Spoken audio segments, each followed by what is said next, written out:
I'd like to go to heaven. I'm looking forward to it.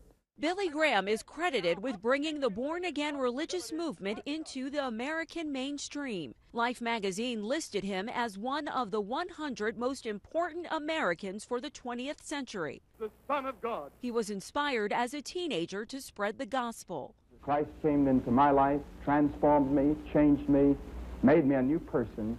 I've seen him change thousands of lives. Billy Graham's crusade caught fire. All the troubles and problems of America tonight and of the world stem from the fact that we as a human race have sinned against Almighty God. He was referred to as the unofficial White House chaplain. Nixon was a close friend and frequent golf partner.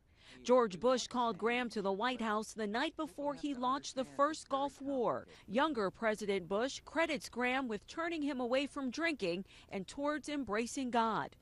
Millions around the world attended Graham's evangelical crusades, bought his books, read his monthly magazine. His column appeared in more than 200 newspapers, and his weekly radio program was carried on 700 radio stations. In later years, he tempered his views on the automatic damnation of non-Christians.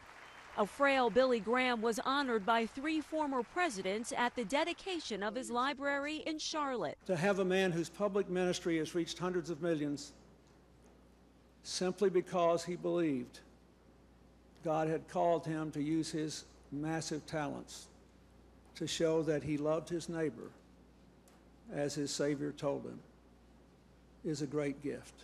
Shortly afterwards, his wife of more than 60 years, Ruth Bell Graham, died and was buried on the library grounds.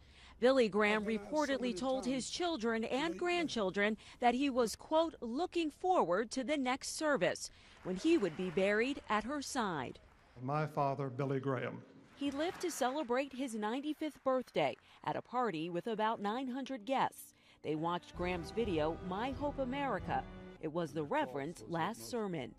Danielle Nottingham, CBS News.